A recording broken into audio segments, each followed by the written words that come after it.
अगर आप भी थायराइड का शिकार हैं तो अब पूरी जिंदगी थायराइड की दवा खाने की कोई जरूरत नहीं।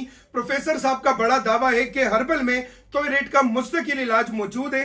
सर जी हमारे नाजरीन को थोड़ा सा गाइड करते हैं। अस्सलाम वालेकुम नाज़रीन, थायराइड का प्रॉब्लम है, आपको ऑपरेशन का बोला जा रहा है, आप ऑपरेशन करवाने जा रहे हैं तो ये जिंदगी की सबसे बड़ी गलती साबित हो सकती है। ऑपरेशन का मतलब है कि आपका ग्लैंड ही बाहर निकाल देना है। उसके बाद आपको बेहतरी आने की बजाय सारी जिंदगी आपको दवा खानी पड़ेगी और आपकी प्रॉब्लम्स वैसी की वैसी रहेंगी जैसे कि स्टार्ट में थी।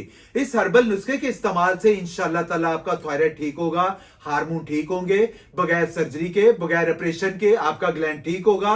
मेरे बेशुमार पेशेंट अल्हम्दुलिल्लाह जो हमारा इलाज इस्तेमाल कर रहे हैं और अपने आप को रिकवर कर रहे हैं। हर्बल में किसी किस्म का कोई साइड इफेक्ट नहीं है। आपके थायराइड के हवाले से बहुत सारी खवातीन जिनको हाइपोथायराइड हो जाता है, वजन बढ़ जाता है, या हाइपर थायराइड हो जाता है, ये दोनों थायराइड के लिए ये नुस्खा बड़ा कारआमद साबित हुआ है और अल्हम्दुलिल्लाह बेशुमार लोग अपने आप को रिकवर कर रहे हैं। लेना है कि आप लोगों ने कलवंजी ले लेना है 100 ग्राम, अजवाइन ले लेना है 100 ग्राम, तुखम मूसली यानी मूसली के बीज ले लेना है 50 ग्राम, कचोर ले लेना है 25 ग्राम, काला नमक अगर आप ब्लड प्रेशर के पेशेंट नहीं है तो हस्बे जरूरत डालिएगा, कुश्ता शीरी 15 ग्राम और जाफरान 5 से 10 ग्राम। इन सारी चीजों को ब्लेंडर में ब्लेंड करके पाउडर बना लेना आप लोगों ने।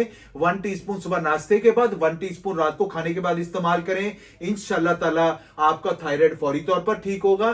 खुदा ना खासा ऐसा बहुत सारी खवातीन थायरेक्सन, न्यूमरकाजोल या इंड्रॉल या बहुत सारी मेडिकेशन लेती रहती हैं, कंसीव कर लेती हैं, आगे जाके मिसकैरेज के प्रॉब्लम आते हैं और बड़ी मसले मसाइल पैदा हो जाते हैं और बेचारी डिप्रेशन, हाइपरटेंशन की पेशेंट हो जाती हैं। पूरी पूरी रात उनको नींद नहीं आती, ऐसा लगता है जैसे गला उनका बंद हो रहा है। तो आप इस हर्बल रेमेडी को इस्तेमाल करें, इंशाअल्लाह ताला इससे आपका थायराइड फौरी तौर पर खत्म होगा।